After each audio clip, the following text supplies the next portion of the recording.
Fala Vascaíno, fala Vascaína, você torcedor do Vasco, espalhados de norte a sul do Brasil, você torcedor do Vasco que nos acompanha, espalhados por todo o mundo, saudações vascaínas a todos vocês.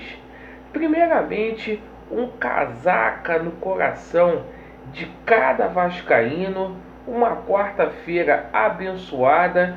Eu peço a todos que ainda não são inscritos aqui no nosso canal para se inscrever, deixe o seu like ou o seu dislike e, por favor, ative o sininho para vocês receberem as notificações relativas ao nosso conteúdo.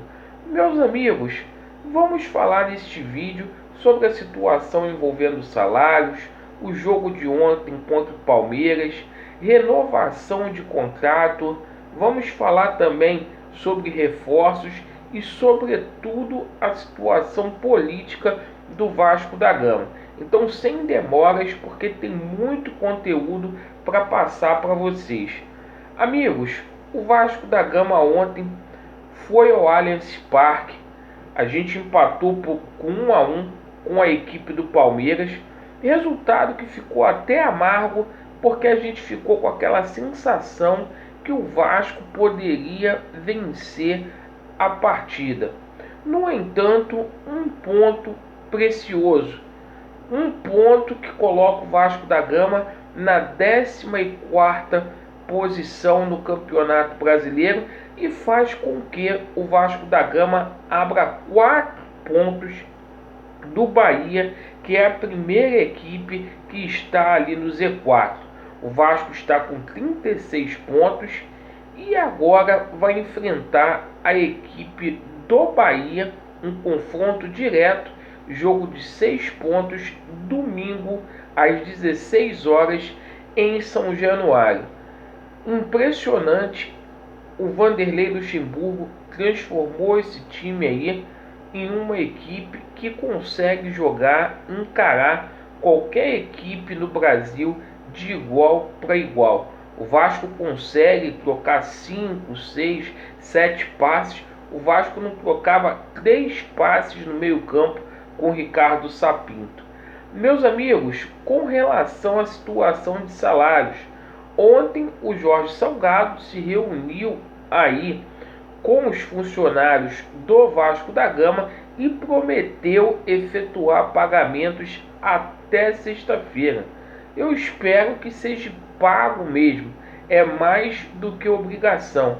Daqui a pouco vence mais uma folha e vai ser o mais do mesmo. Se paga um salário e deixa o outro em aberto, assim como foi nessa gestão do Alexandre Campelo. Outra coisa que tem me incomodado bastante é a indefinição no futebol. Salgado afirmou que convidou aí o José Luiz Moreira para poder continuar a ser vice-presidente do departamento de futebol do Vasco da Gama. O seu vice-presidente, o Osório, não confirma. Então eles estão batendo cabeça e isso me preocupa muito. A gente não ter uma dimensão de como que vai ser o futuro. Isto se eles continuarem aí no Vasco da Gama. Porque a gente sabe que existe aquela DPF lá em Brasília proposta pelo Solidariedade que a qualquer momento pode derrubar a posse do Jorge Salgado. Decisão que deve sair aí no mês de fevereiro e a gente aguarda o pronunciamento do ministro Dias Toffoli, certo? Que o Dias Toffoli tenha responsabilidade e diga não a esse golpe que foi consumado com a posse desse incompetente chamado Jorge Salgado. E por falar em competência, a gente fica preocupado com relação a renovações de contrato. Isso mesmo, gente, renovações de contrato. Primeiramente, eu acho que já era para ter sentado com o técnico Vanderlei Luxemburgo, oferecer um contrato para o Vanderlei de 1 ou 2 anos. Houve uma química perfeita aí com o Vanderlei desenvolvendo um bom trabalho no Vasco da Gama. O que estão esperando para poder renovar com o Vanderlei? Isto independente de quem será o presidente. É uma obrigação institucional a gente renovar com o Vanderlei Luxemburgo.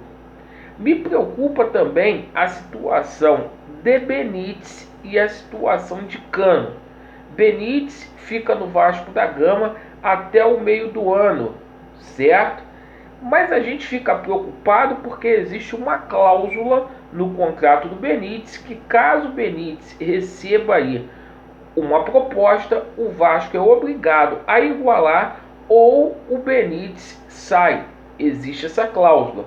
O Benítez é um jogador que está se valorizando a cada jogo. E essa situação pode ficar cara para o Vasco da Gama.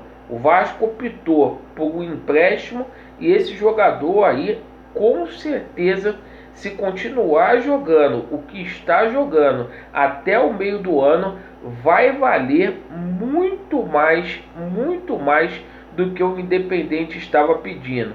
Situação de Cano. Gente, já passou da hora de renovar com o Germancano.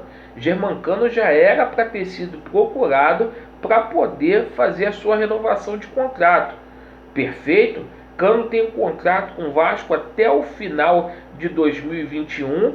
No meio do ano já pode assinar um pré-contrato. E a gente tem boatos aí de São Paulo dizendo que o Corinthians quer contar com esse atleta e ofereceu até salários na faixa de 700 mil reais. É bom o Vasco se atentar a isso. Amigos, com relação a reforços, ontem surgiu um burburinho aí com relação a Gatito Fernandes no Vasco da Gama. Gente, o Salgado, ele adotou essa política de austeridade. A gente pode afirmar aqui que esse jogador não vem para o Vasco da Gama. O que eles querem é fazer economia. Perfeito, seria um bom reforço aí para o Vasco da Gama, mas eles não vão fazer investimento em 150 mil reais, 180 mil reais num goleiro, certo? Então não existe nada de concreto com relação a isso. Jogador que o Pássaro gosta e que o Salgado quer é o Chico do Atlético Goianiense, naturalizado sul-coreano, que o Vasco teria interesse nesse jogador. A gente aguarda aí para poder ver. Essa é o tipo de contratação que a gente vai ver daqui para frente. Chico, caso, obviamente, o Jorge Salgado seja mantido como presidente do Vasco. Uma vergonha. Muito obrigado pela sua atenção. Vasco neles e a verdade prevalecerá. E vai dar Vasco, já deu Vasco. Valeu!